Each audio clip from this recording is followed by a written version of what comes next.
All right, fondues are next, guys. A fondue means to melt. Have you had like fondue chocolate or fondue cheese to melt? Yeah. So fondues are fun. They're hard. They're really hard, but they're fun.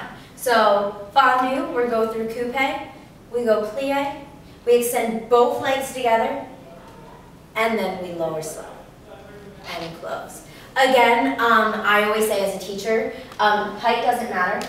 Height is about flexibility and strength, so that will come with time. If you're stretching at home and then you go to class a lot, or you're doing these videos or whatever you're doing to build the right strength, it will come. But if you try and lift your leg and get to this awkward position, you're just training your body completely wrong. Right. So it's more important don't worry about height. It is beautiful, don't get me wrong, and we will like push you to get there, but don't push too soon. Yeah, so do it correctly.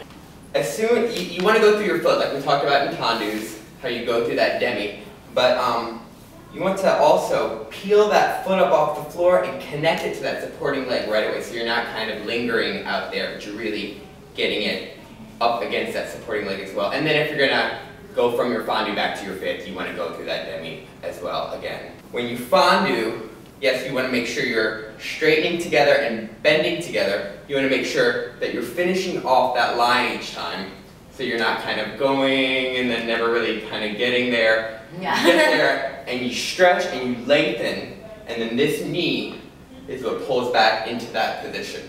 And sometimes you won't even go back to fifth, you'll just fondue into the next direction. Coupe, the same thing. We did coupe front. Coupe back is the same. So there's a coupe front, which is on the front of the ankle. Coupe back, the heel is on the ankle. So toe is off, so we're not sickling.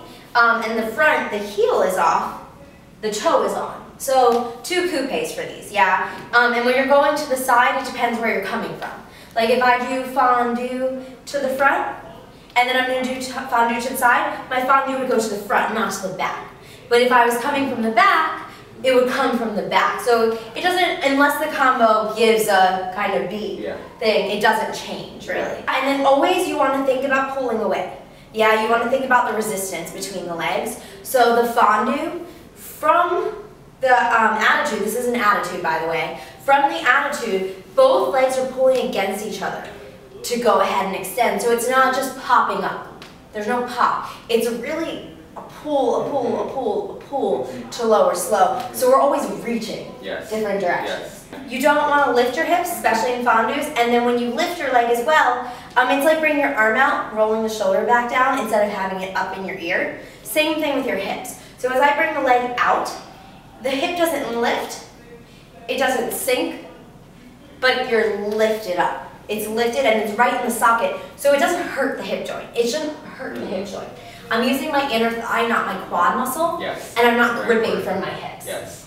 If you do that, it won't last long. So your legs out and away, but you don't want to feel that tightness and that shortness. You want to feel nice and long and extended, and you're pushing the flow away, you're pushing this leg out, and then they're bending together and straightening together. That's the most important part. Yeah. A lot of times, because I teach, kids and students, and sometimes they even think that they'll straighten this leg and then it turns into a développé, and you want to really, they're not aware that they're not bending together and straightening together. So you want to really make sure that you're doing that action right, and that'll last that whole process. Yeah. Also in the back, the room, so you don't want to, we kind of talked about this, you don't want to crunch down in your back. So you're not trying to lean back, and you're definitely not leaning so far forward. You're lifted, and you're lifted out of the side. I teach a lot of kids or privates, and they're always like, it hurts right here. And I'm like, because you're crunching.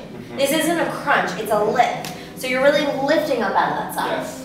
So if something is like burning, you're probably not doing it correct. Ballet doesn't always necessarily feel good. You have to make room in your body and do things that we're not meant to do, like the turnout. We're not born turned out, most of us. But it shouldn't feel like a pinch of pain. Right, like she said, you have to make room in your body. So if I'm going to do anything to the back, I don't want to crunch right here, but I want to actually create space in my spine. So you're elongating, creating space in between each vertebrae, so that you're creating space for that flexibility. If you just crunch, you're not giving your back any room. If you pull open and elongate, then your back can bend more. Yeah. And then you want to make sure you're just not letting the shoulders go and all of this, that you're keeping this square box and this sort of connection in your body, and that you're just not letting it all go. You're really lifting on the side and maintaining the lift on your supporting side as well. Really high up on this hip. Yep.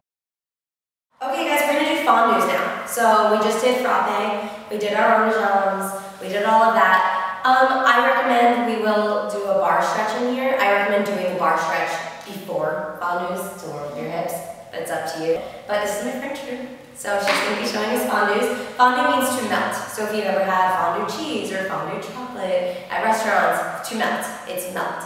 Yeah, so it's the action of a plié, but it's melting down and then coming up, so melt.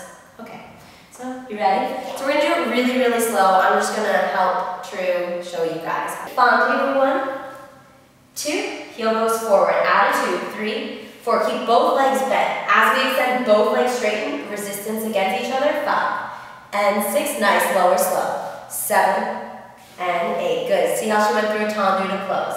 Fondu, 1, 2, attitude, 3, and 4, extend from the knee, 5, and 6, good, lower, slow, 7, and 8, same to the back. Fondu, 1, and 2, attitude, 3, and 4, good, extend, 5, and 6, good, square it off. Yes, 8, lower, slow, 7, and 8, last one. Fondu, 1, 2, attitude, 3, and 4, extend, 5, heel forward, 6, nice, 7, and 8. Good, we'll do that to both sides, fondus. So after doing fondue, sometimes our hips tend to get a little tight. It's a lot. Even though you should not be gripping from your hips, you should be using your inner thighs, not your quads. But they tend to get a little tight. So in my classes, I like to say cloche, let your legs swing, give a little combination. So we're just going to do 16 of these. You can go as high or low as you want, just to boost up your hip. So we're just going to go, ready, 5, 6, 7, and we go front and back and front and back and front. Back and front and back. 8 more. 8, 7, 6, 5, 4, 3, 2. Nice. Easy, simple. That's just kind of fun. Sometimes people do them to the side. It just feels good. So yeah, after you do your fondus, go ahead and give yourself like a little